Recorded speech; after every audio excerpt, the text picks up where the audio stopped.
Olá, pessoal. Tudo bem com vocês? Sou a professora Ivonete Nick.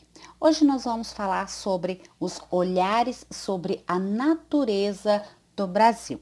A natureza pode ser definida como o conjunto de tudo que existe no universo e não foi construído pelo ser humano. A Terra e os outros planetas, os grupos humanos, as pedras, os mares, os rios, as plantas e os bichos, entre tantos outros elementos. No decorrer dos tempos, os povos se relacionaram com a natureza de maneiras diferentes.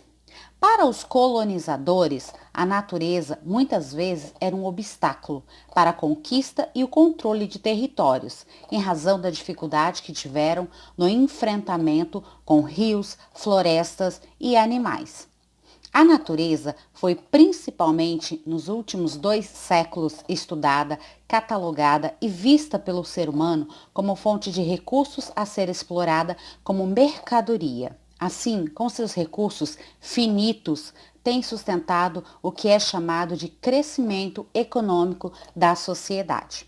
Nos estudos sobre o antropoceno, aponta-se que desde 1945 estamos vivendo a grande aceleração, isto é, com a exploração de fontes energéticas não renováveis e a explosão do consumo de massa, multiplicaram-se radicalmente as consequências socioambientais da ação humana sobre a natureza. Essas consequências se manifestam, por exemplo, no aquecimento global e na perda da biodiversidade, de modo que hoje vivemos o desafio de buscar caminhos alternativos para essa crise global e novas formas de nos relacionarmos com a natureza. Diferentes sociedades constroem distintas percepções sobre a natureza, que se modificam de acordo com o contexto histórico, cultural e social. Esses modos de ver muitas vezes convivem em oposição. Por exemplo, as mineradoras, o agronegócio, que concebem a natureza em seu aspecto material, como fonte de recurso, algo a ser explorado como mercadoria. E, por outro lado, os povos indígenas, que entendem a natureza como um sistema complexo em que todos os seres interagem de uma forma dinâmica. Agora, nós vamos conhecer um pouco as pinturas de Albert Eckhout.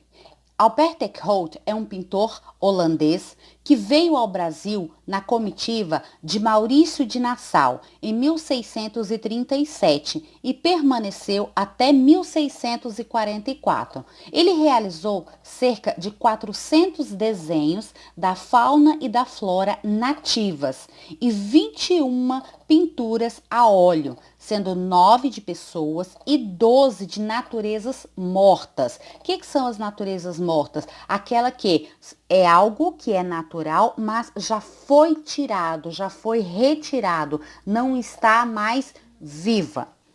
Em 1654, as pinturas foram doadas por Maurício de Nassau a seu primo, o rei da Dinamarca, onde permanecem até hoje.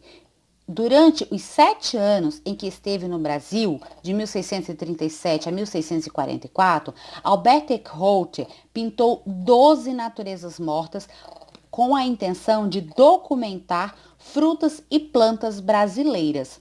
Essa pintura barroca evoca o exotismo, a fartura e a exuberância do ambiente tropical.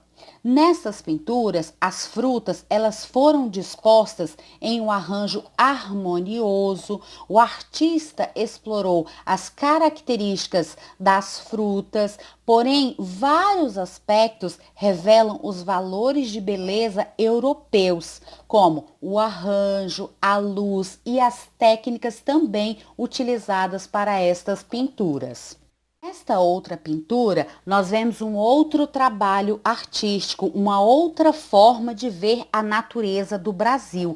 Aqui é um trabalho de Johann Emanuel Pohl, o austríaco. Ele foi médico, geólogo e botânico. Ele esteve no Brasil com a missão austríaca de 1817 a 1822. Durante a missão, ele foi encarregado de pesquisar mineralogia e botânica. Posteriormente, ele explorou por 4 anos o interior do Brasil, passando por Rio de Janeiro, Minas Gerais e Goiás. Na Áustria, publicou Viagem no Interior do Brasil e Ícones e Descrições de Plantas do Brasil. Outros artistas europeus realizaram pinturas, ilustrações científicas e anotações botânicas que seguiam os padrões de conhecimento europeu da época.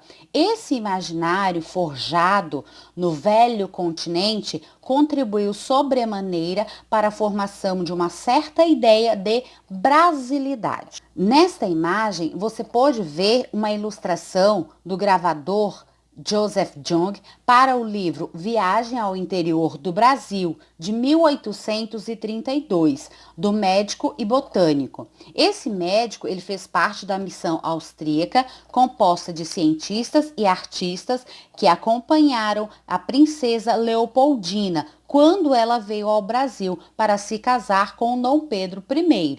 A gravura apresenta insetos classificados e organizados de acordo com sua morfologia. Trata-se de uma visão que pretende subjugar a natureza. Agora, nós vamos conhecer uma obra diferente dessas que já foram apresentadas.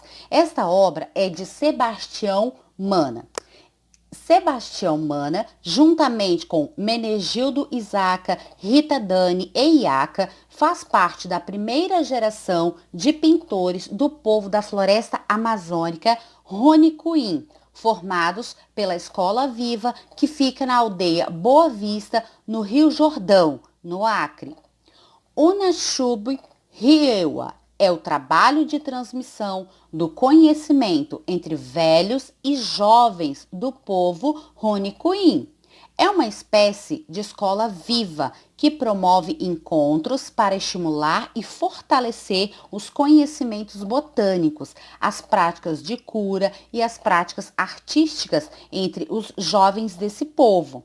Neste desenho, o que nós podemos observar? Nós podemos observar que ele está ilustrando a história de um pajé que conversava com animais. A natureza, ela é apresentada como um sistema em que seres humanos, plantas, águas, animais e seres míticos convivem em uma dinâmica de interação com a floresta. Então, só por aí nós já conseguimos perceber essa grande diferença.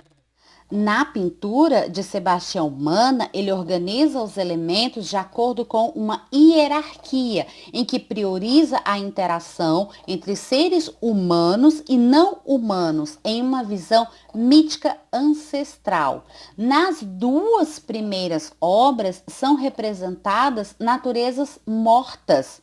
E na última, bem diferente, né, uma visão indígena, nela há natureza, a vida está pulsante. Isso deixa bem claro o que? Como é diferente esses olhares sobre a natureza do Brasil. Então, primeiro nós temos uma pessoa que retrata o que? A natureza morta, as frutas, de modo organizado, faz aquela pintura a óleo, caprichada, só que esse elemento já não está mais vivo, já não está mais na natureza. A outra são o que? São os insetos, são os animais, também não estão vivos mais. Ele quer catalogar, ele quer mostrar essa diversidade que há aqui no solo brasileiro. Já os povos indígenas querem retratar o quê? Que os humanos, todos os seres vivos, animais, plantas, têm que interagir, viver em harmonia, num sentido de dependência, um dependendo do outro para a sua existência. Okay? Espero que tenha ficado bastante claro essas diferenças, esses olhares sobre a natureza do Brasil, porque agora nós vamos fazer uma pequena atividade. Então vamos lá. São 5 questões para vocês refletirem. O que essas obras revelam sobre a visão de mundo das pessoas que as realizaram. Então, qual era a visão de mundo de cada um desses 3 artistas? O que é que eles pensavam sobre essa natureza quando eles estavam fazendo as suas obras? Segunda questão: como cada uma das obras mostra a natureza. Então, como que cada uma delas quis mostrar esta natureza do Brasil.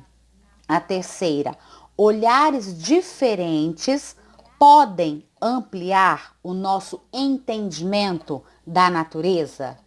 Então, o que que vocês acham disso? Vocês viram uma que retratou as frutas retiradas fora das suas plantas, fora das suas origens, colocadas sobre um modo bonito, pintado. Ok, dali o que que vai acontecer com elas? Elas ainda vão sobreviver, elas vão ser descartadas, vão ser consumidas, o que que vai acontecer com elas? A outra, o que? Os animais estão lá catalogados, exemplificados. Olha, tem essa espécie, tem essa. E a outra, não. Um convívio, seres humanos, plantas, animais. Então, quando você aprecia esse tipo de obra, isso amplia o seu entendimento, o nosso entendimento sobre a natureza? Reflitam e respondam. A quarta questão: que elementos da natureza você costumava usar em seus desenhos quando você era criança? Será que isso modificou? Aí você coloca aí na 5. Atualmente, como você costuma desenhar a natureza? Então, aí tem a questão 4 e 5, é para você fazer um paralelo, uma observação, né? O que eu desenhava e o que eu desenho agora. Isso aí cabe também uma reflexão. Qual era o meu pensamento quando eu desenhava enquanto criança e agora, quando eu desenho, qual é o meu pensamento sobre a natureza? Então, são essas as questões de hoje e nós vamos terminando a nossa aula, ok? Espero que vocês tenham gostado. Até mais o nosso próximo encontro. Tchau, tchau.